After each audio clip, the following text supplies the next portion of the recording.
today's video, we're going to talk about like our first two transfers, because we have had two transfers, and then this week we'll start our third transfer.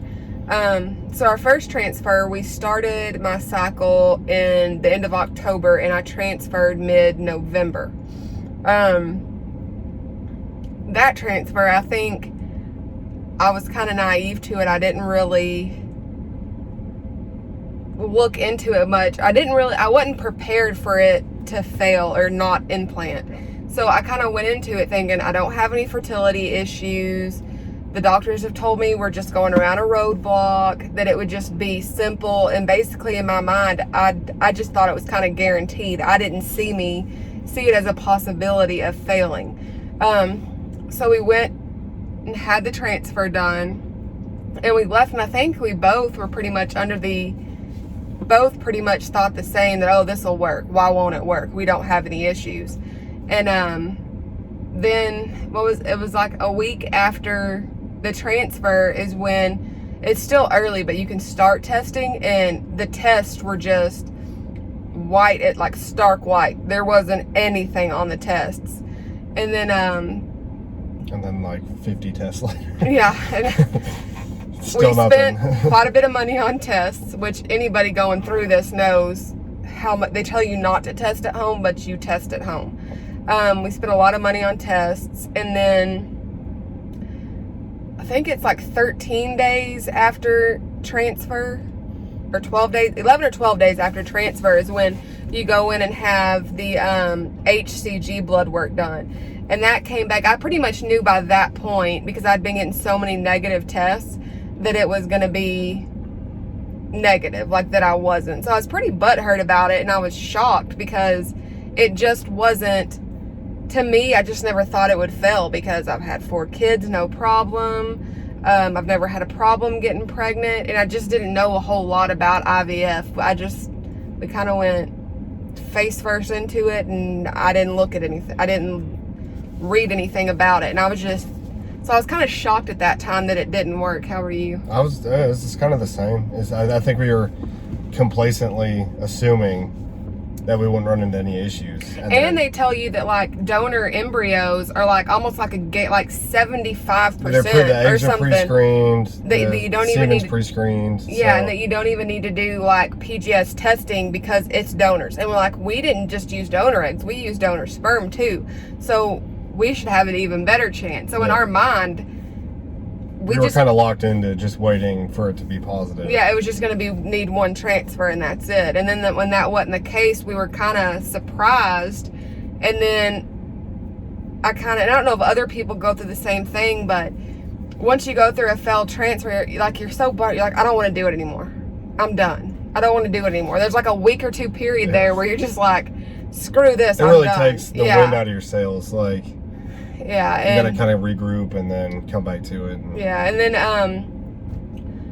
that was in November, and then we knew the holidays were coming too, so there was not going to be really any way for us to get out there throughout the holidays and stuff like that. And after Christmas, we decided, go again. Okay, I think I want to go again. It wasn't that bad. Now I know that it might not work. It might take a few times. And so we started the process in January again for our second transfer. And we had, in the first one, we had used 2 embryos. We had 5 embryos. We had used 2 embryos in the first one. And so the second one, we were going to use 2 more. And we transferred on February 1st. And I think that one, I was a little more nervous leading up to that transfer, because I knew then I realized there was a possibility that it might not work. It's not guaranteed. And they had told us, it was like a 50-50 chance, because we were using day 3 embryos. And so I was a little more nervous. How did you feel about it? I was kind of the same. I was kind of a little more guarded about it. Because I guess before we went in, just like not a care. Yeah. Just kind of assuming. And then on this one, it was more like, all right, like more realistic. Lower expectations, and it was more of a wait and see. Like cautiously optimistic. Yeah. Well, kind of wait and see. And this time I felt like they offer you add-ons for your transfers. And like one of the add-ons, they do like a PRP, which is where they draw your blood and then spin it around and then shoot it into your uterus. I don't understand it. We didn't do it, but I mean, there's obviously it helps some people, but I didn't understand it and I didn't think I needed it, so we didn't do it. Then they also do like an HCG wash where they put HCG and I don't know if something else into your uterus, and it's supposed to help the environment for the you do that within a day or two of the transfer. So we didn't think we wanted to do that. There's the glue. And then there's embryo glue, which is like just a different medium that they can, because when they transfer the embryos, they shoot them like through a catheter with liquid into it's a big catheter into your uterus. A flash on the ultrasound. And so basically they just change the medium that the embryos are in when they're implanted, and it's not necessarily glue. No, it's like a thicker substance. It's a different substance that they say helps with implantation, helps the embryo stick. And so we decided not to do that round 2, and I think that was like $100 if you wanted to do that. But they highly recommended acupuncture. I guess acupuncture, you can tell them they have specific acupuncture for fertility. And so they have like a big spa downstairs where they do acupuncture, massages, like all this stuff. Aromatherapy. Yeah, aromatherapy. Yeah. And it was buy one, they do the day of transfer, buy one, get one free for acupuncture. So that time we decided, okay, maybe we'll give acupuncture a try. And I was kind of thinking, this ain't gonna work. This is weird. And we got there that morning about 30 minutes early for the acupuncture. And I went in and laid down, and they did acupuncture, and I swear that is the most relaxed I've ever been. I never knew what acupuncture does, and I still really don't know. It's just really relaxing. It got rid of a lot of my nerves, and it just felt awesome. Like they put this heat lamp like over it. They put needles on your stomach and your forehead and your legs and your heels and your toes, and then they covered me in a blanket and then put the heat lamp across my stomach. And as soon as I finished with that, they came and gave me a Valium. Yep. And then it was just supposed to just help relax you, I guess, for the transfer. Yeah, it gets rid of the anxiety. Yeah, and it might have other reasons, but it got rid of my anxiety. Between the acupuncture and the Valium, I felt good. I wasn't nervous about it. And then we went in, they took me into the room, and then the doctor came in, and he's awesome. He makes you feel comfortable, and he came in and talked to us for a few minutes, and the transfer itself only takes like 30 seconds. Yeah. Like it is extremely fast, and it's just neat. Everybody says doing it that way takes the fun out of baby making. It's different. It's different, I guess, because we've been able to experience both sides of it. Natural totally conception, and then this way, it's just that doctor makes you feel very comfortable with the process. Yeah, he's got a good manner to him. Yeah, and he's lighthearted and he'll joke with you. Yeah. And the nursing staff in there is great. And so he came in and did the transfer, and then he left, and then they told me to lay there because they were coming in to do that acupuncture again afterwards. And that acupuncture, I think you and Brinley went out to the car. Mm-hmm. One of our daughters was with us. They went out to the car and sat, and I was just laying in there on the table, and she came in and did the acupuncture again, and I just felt great, like relaxed. And I don't know that I thought that it was going to work at that point, but I didn't think that it wasn't going to work. I was just kind of like indifferent to it. And then acupuncture was done. We went back to the hotel, and I slept. I think you and Brinley went and swam, and I slept most of the day. And I never had any cramping really. I felt like nothing had been done. Yeah. And but then within 3 or 4 days after the transfer, that's right after we got home, man, I started feeling like my boobs were getting sore. And that is the number one thing with all of my pregnancy, my other 4 kids, is my boobs are always sore. And I would have really loose bowels. That was like the other number one thing. And about 4 to 5 days after the transfer, I started feeling this, and that was always the number one sign in all my pregnancies, my natural pregnancies. It was like the number one pregnancy sign early on. And I just kept thinking, oh, you know, because like when you look in the fertility groups, you're taking progesterone and estrogen and stuff, and it makes you mimic, you mimic pregnancy symptoms. So you don't know if it's truly pregnancy symptoms or symptoms caused by the medicine you're taking. Yeah. So I started buying pregnancy tests like a lot. Crazy. I mean, we spent probably $50 in one trip. But altogether through that whole oh man, couple $100, $200 at least. Yeah. And because the best tests are the first response, the 6 day sooner ones. And those, you know, at Target, I think you could get them like a 3-pack for like $11.99 or something like that. So I was going through like 3 a day. Like, I was crazy with it. But in your mind, she just has to know. But I've seen so many other people that do the same thing. It's just something it's not unique to you. It's just and we got the faint line pretty quick on that one. I was 6 days. You were at work and I called you. I'm like, oh my, and you could barely like, if you weren't expecting to be pregnant, you looked at it, you wouldn't see a line. But I mean, it was there. I mean, it was so faint.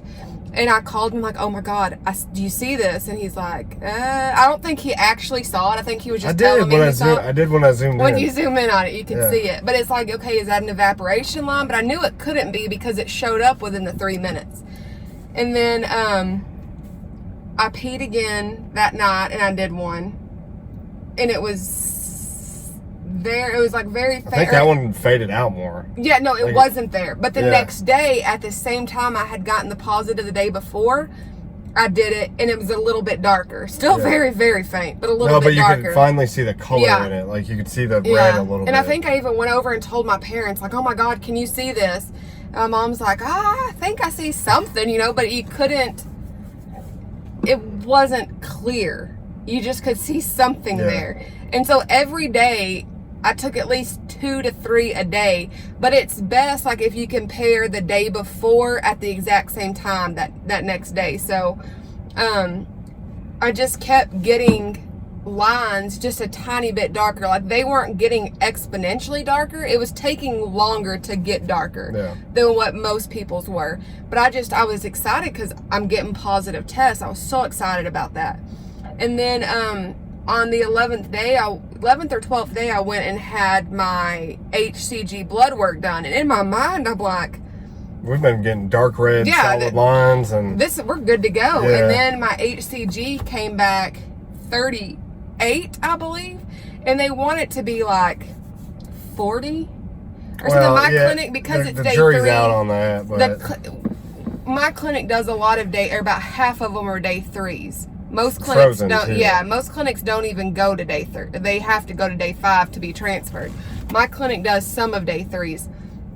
And so I was so excited. I'm like, yes, you know, I've been so dark. And then when she called, she's like, you know, I have good news. Technically, you're pregnant. Your HCG is 38. And we just need to check it again in 48 hours and make sure it's doubling every 48 hours. And so it kind of took the wind out of my sails. Like, why is it so low? Why isn't it higher? I mean, I've been getting positives for days, like almost a week at that point. And I went to, and then a couple of days later, it was Valentine's Day. It made it a good Valentine's Day too, because I went and did the blood work, and I'm still taking tests every day, even after I got my first blood work done, taking tests every day, and they're getting darker and darker. And my second HCG was done on Valentine's Day, and so I went that morning, and then that afternoon I was at the school at my kid's Valentine's Day party, and she called me, and she said, so it's good news. She's like, it went up, it doubled, it went to like, was it 70? 76? It went to 70 something. She's like, so it doubled, it's looking good. She's like, the numbers don't really matter as long as it doubles. She said, but since it is kind of low, we're going to do one more HCG to make sure it goes up. And I said, okay. And so 48 hours later, I had to go again still testing, still getting darker. And then that one, it had more than doubled. It was like two something. Yeah, right? and so I'm like, okay, great. Everything is going good. This is going to be a normal pregnancy. And then a week after that is when I had another so a week from the third HCG lab draw is when I had another HCG plus ultrasound. So that ultrasound's just a placement ultrasound to make sure it's not like an ectopic pregnancy or any of that. But that one, we had my stomach, so it was scheduled for like a Monday, but that Sunday before, my stomach and my side had really been hurting, and I didn't really think it had anything to do with the pregnancy, but I wasn't sure. So we went to the ER because my side was just killing me, and I knew that if I went to urgent care, they would just send me to the ER because they don't have ultrasound capabilities. And at the ER, they a sonographer came in and did an ultrasound and then showed us like the sac and everything. Now, it was too early to see. There's no heartbeat or anything at that time because it's only like 5 weeks, so you're not going to see anything really than other than a sac is all you should see.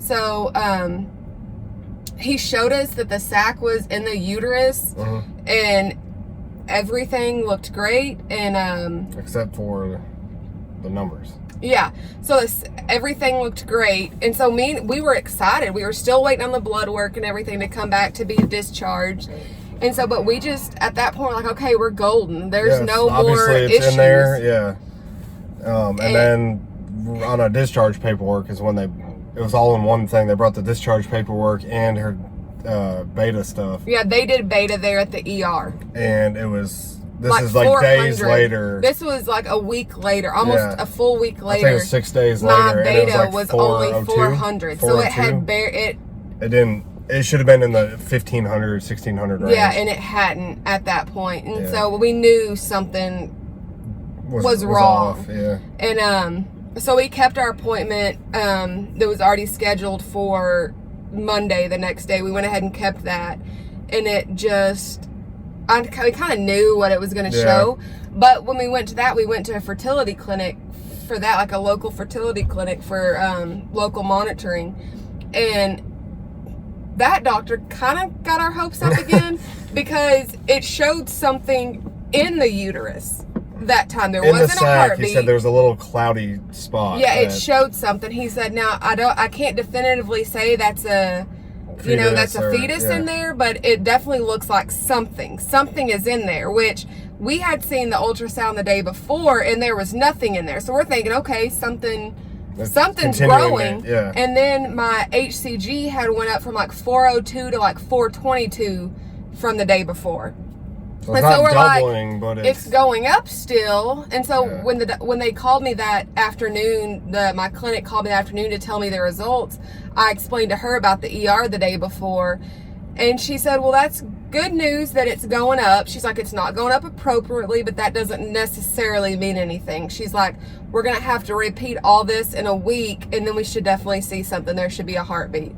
And so I think we kind of knew then that it just wasn't, because my symptoms, like my breast tenderness was going away. Yeah, we had kind of pumped the brakes. All my symptoms were kind of fading off. So we kind of knew at that point that it wasn't have looking a lot of faith good. In it. Yeah. We were trying to kind of set ourselves up for not to have like a big fall with this. Yeah. So. And so we went back that next week. Same clinic, same doctor.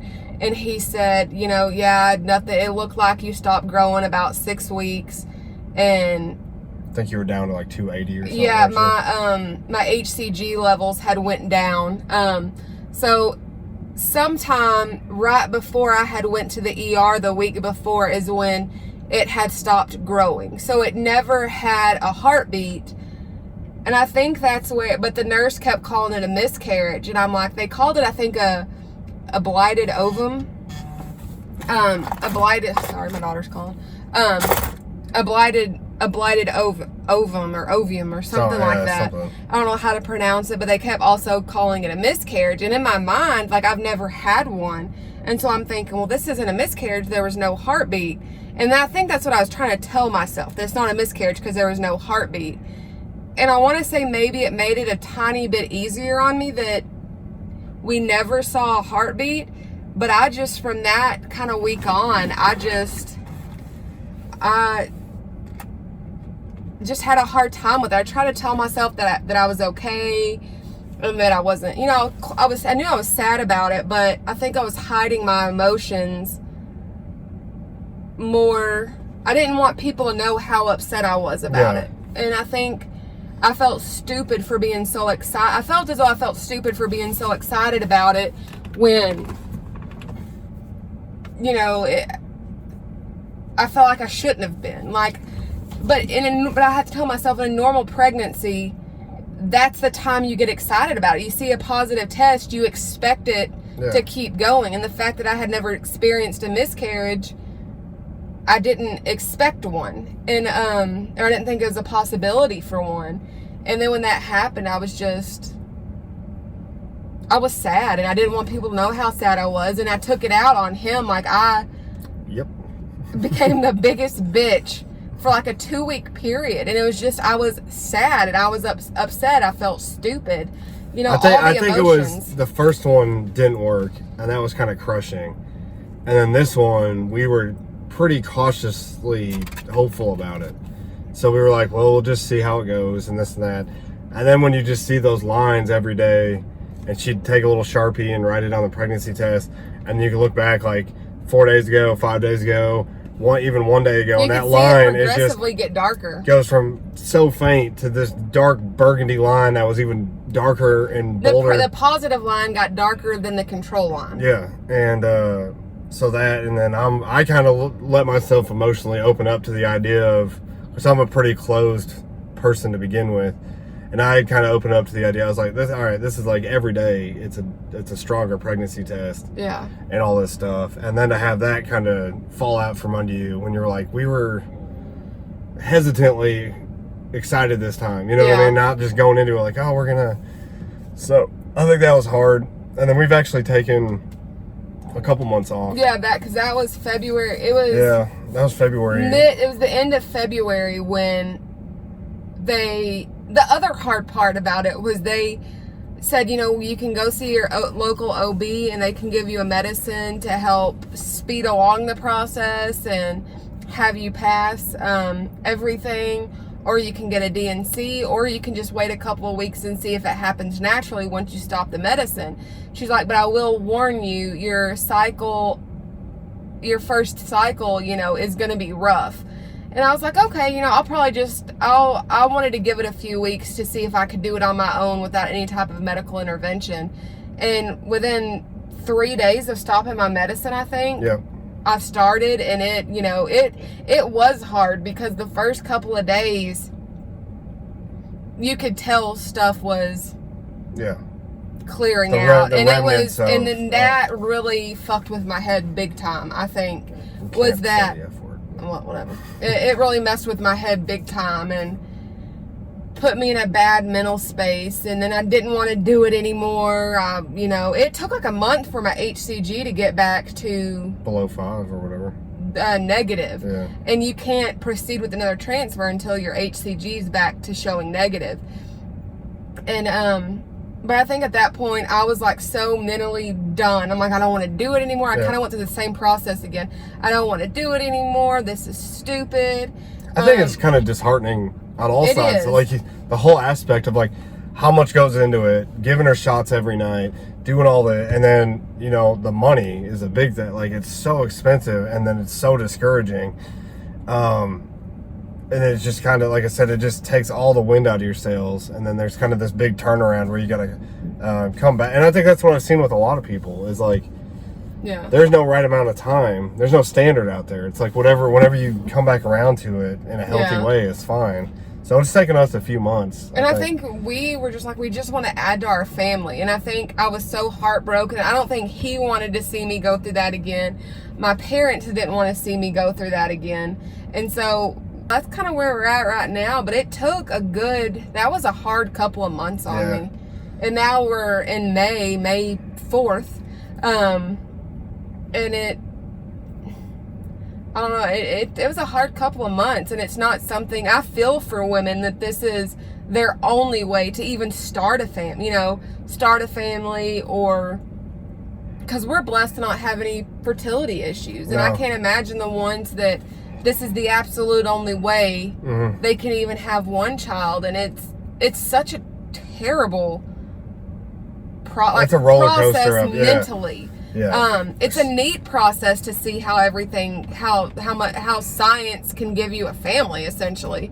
But it's neat such if a it works. it's such a roller coaster emotionally that, I've seen where some women have been on this journey for a decade or more, and I'm just like, I've been on it less than a year, and it's taken its toll on me. I can't imagine.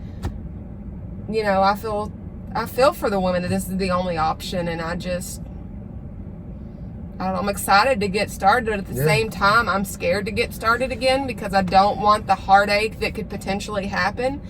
And I'm scared that when if this time around I see a positive pregnancy test, that I won't be excited about it because... Yeah, if it does take, exactly. You look back and be like, oh, I wasn't excited. Yeah. You feel guilty about that, and maybe. So it's just a whole process that I don't think people that aren't in the IVF side of it can understand. It's like rough. Hidden world of trial and error, but... Yeah.